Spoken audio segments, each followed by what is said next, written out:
Producers, and I'm your host of Inside the Masterminds. And today I get to sit down with Jim Bottrell with the Bottrell Team.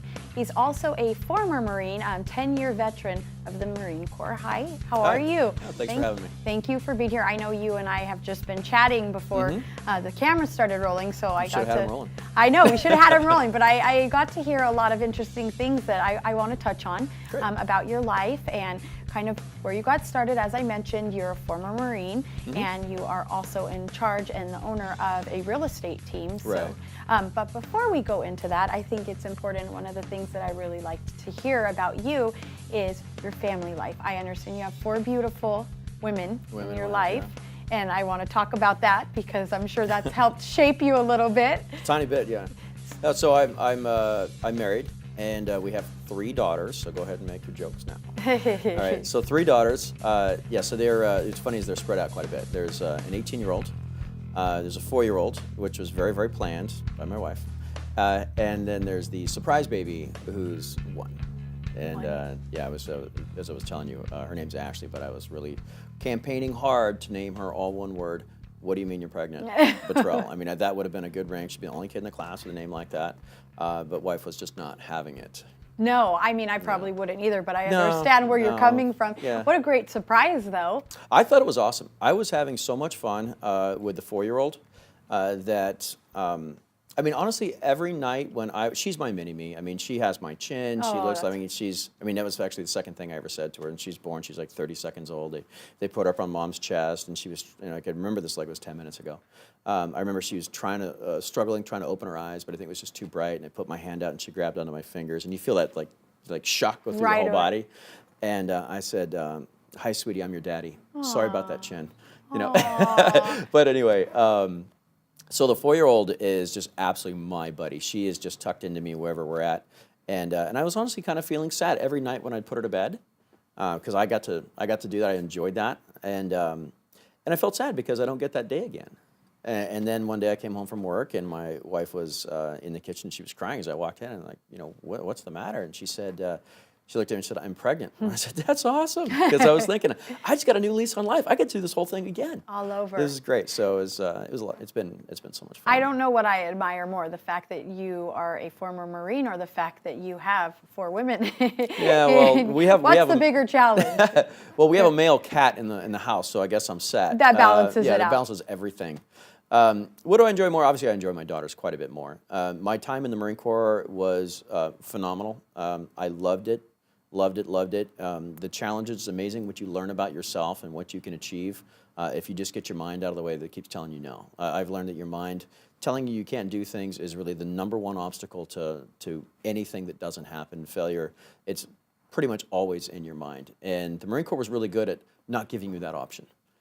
So you learn. I mean, there's so many things that I thought, there's no way this is going to happen. No way I can physically do this. And next thing you know, you did it. And it's like, wow, I didn't expect I could have done that. So that happened so many times in the Marine Corps that it actually kind of removed that thought process from my life. And now I don't have that attitude toward anything anymore, because that was, a really formative thing for me.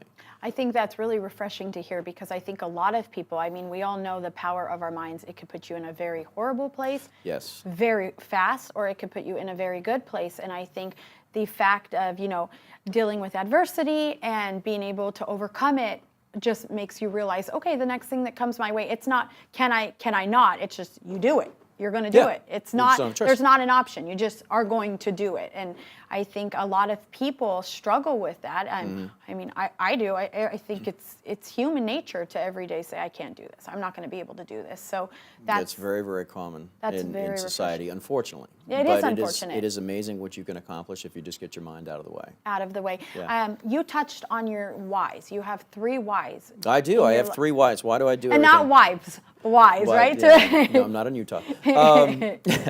No, my whys, why do I do this? Because I'm fortunately in a position in my life now to where I could retire. I don't have to do this anymore. I love doing it. I love helping people. My why is all for other people, and I'll go through them real quick, but you'll notice that none of them are about me.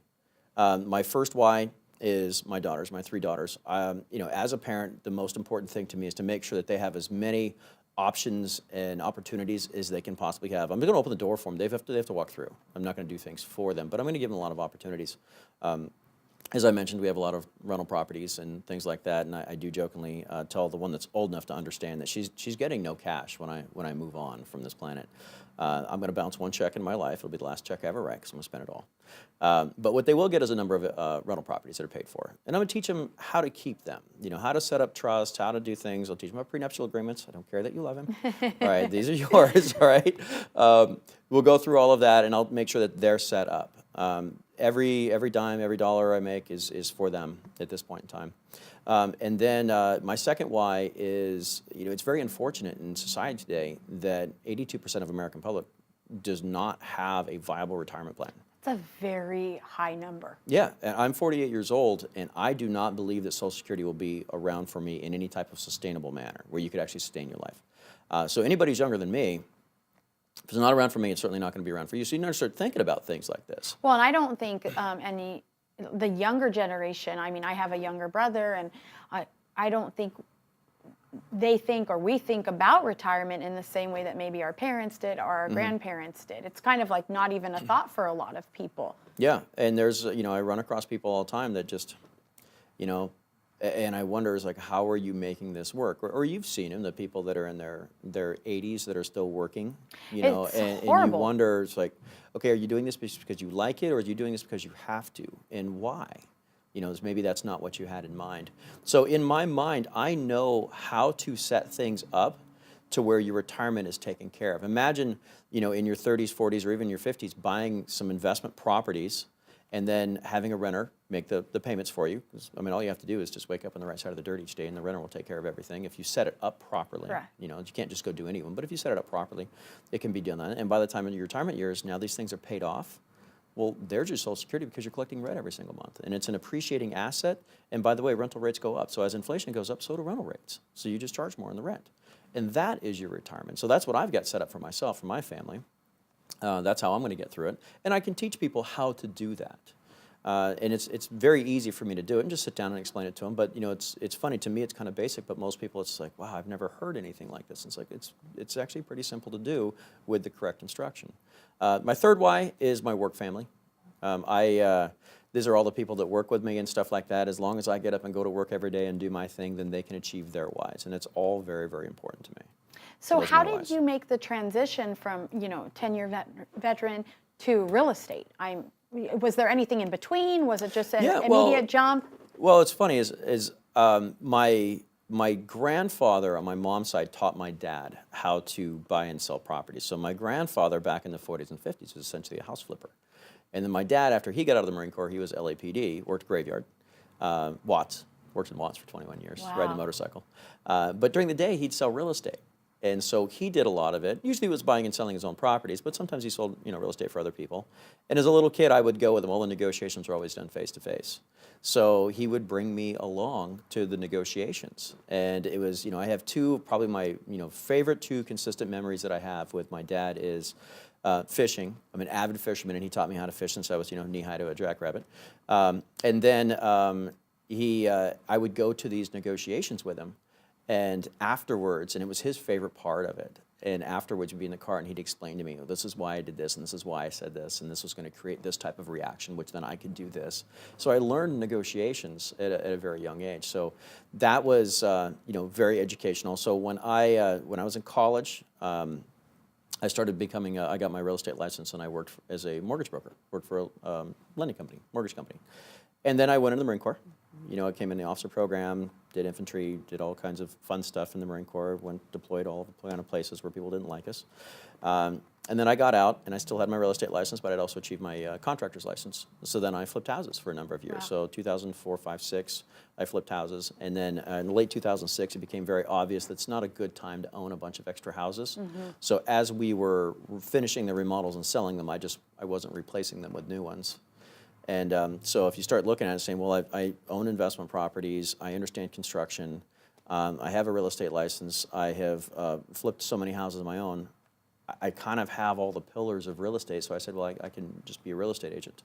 And so that's how I got into real estate, working, you know, just as a regular real estate agent for a broker that honestly didn't teach me anything. Nice guy, but I never learned anything. I had to figure it all out. And Which in some ways is the best way to learn, is having to figure it all out. yeah, I had to figure it out. It wasn't easy. I mean, there were times when we were just, flat broke. I mean, flat broke. I mean, just kind of wondering, how are we going to make the mortgage payment? How are we going to make the car payments? How are we going to have groceries? I mean, it's not the easiest job in the world, and it took a little bit of time, not too much. I was pretty good at it.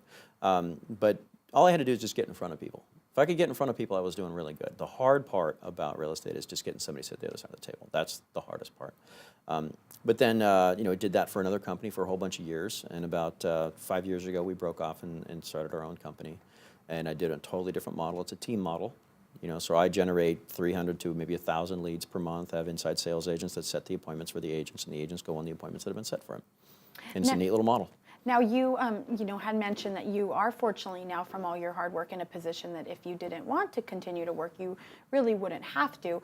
And I'm curious, what keeps you going? Is it the people? You touched on your whys, but well, first of all, I think if I stayed home too much, I'd be divorced pretty quick. I don't know how to sit still. That's the biggest problem. In my whole life, I've never quite figured out how to relax. I don't know how to, if I go on vacation, I want to go do something, just constantly moving. Can we just relax and read a book? No, I can do that at home. I don't, but I could. You could become a room dad for the girls. I don't know. I love them, but for me, I just have to do it. But really, my why nowadays is, back for a long time in real estate, it was very transactional for me because I had to make the money to pay the bills, to do all those things. And through a whole bunch of years of hard work and some really good advice from some people, I learned how to get on top of things. And now as a team, our goals, our mindset has shifted. It's not transactional. It's now we're helping people. We're teaching people. We're changing lives. For us, it's a race to change lives. And how many lives can we possibly change? You know that old saying, the more you give, the more you receive? Yes. All right, and honestly speaking, I used to think that was a bunch of baloney. I did for most of my life, I did. And then when I finally started to achieve a little bit of success and I had some opportunity, I actually started to give. Being a combat veteran myself, we do a lot of things. My team does a lot of things for wounded veterans causes. And then I realized that, one, how much fun it was to help people. And then what was really weird about it is, unrelated, I don't know, but the floodgates of more business started opening. And the more that we as a team and a company realized that the more we're doing this for other people and not our checkbooks, the more people we can help. And as a spin-off of that, our checkbooks are pretty happy too. But it's not my team is not a transactional team. It's not about getting the money. It's not about the commissions. It's about helping the people, teaching them, finding out what their whys are, helping them achieve their whys, but then also educating them on how to not just buy one home, but how to start to create this whole portfolio of homes that will provide for their retirement. And at the same time, like I said, we do a lot for veterans programs. Every single person on my team donates a portion of every single check they receive to a wounded veterans cause. Wow. And they voluntarily do it. Whatever they donate, I match. Wow. So it is big for us. And those people that were on the team that didn't really conform, stayed transactional, I had to just very politely ask them to leave. I think that, having someone as a role model for these veterans that you help, but seeing somebody like you who's achieved so much in your life, it's probably very refreshing for them and also attainable. Like, they speak to you, you help them, and these are maybe goals now that they can set, that they can honestly tell themselves, hey, you know what? With the help of him, I can absolutely get there too. Or whether it's one investment property or two or three, you really are a walking inspiration for many people. It's been very refreshing to me to be able to do that, to occasionally get the letter, the thank you letter, or an email I received just day before yesterday after I spoke at a seminar. A young girl had been through some really tough times, and she was telling me about how just so much me talking in front of the group for 5 minutes, and I had no idea this was happening, how she sent this long email about how I've just changed her life and reinvigorated her because she was really having a tough time. and then even she got in there and says, and someday I will work for you, Aw. which I thought was really neat. That's really neat. But these are, it is really fun. I showed my wife the letter and she cried. Oh. So You yeah, had me in tears. No, It's nice to know. it's amazing. I feel so fortunate and blessed to be in a position nowadays where I can honestly help as many people as I possibly can. It's really, really been so refreshing to sit down with you and hear this, and I think it's very important for the viewers to hear as well, and kind of open up their minds on the different options out there, or the things that they should be considering, whether it's determining what their whys are or setting up their retirement. But if somebody would like to get a hold of you and just sit down with you and learn more, how can they do that? Just give me a call. The number is 760-533-0532. Again, that's 760-533-0532, or Jim B at the Bottrell Team, or jimb@bottrellteam.com. Jim, I've really, really enjoyed sitting down Oh, it's with great. you Thank you today for having and me. I talking to appreciate you it. before and now, and I'm sure after I'll be speaking to you. But thank you very Absolutely. much. Thank you for having me. All right.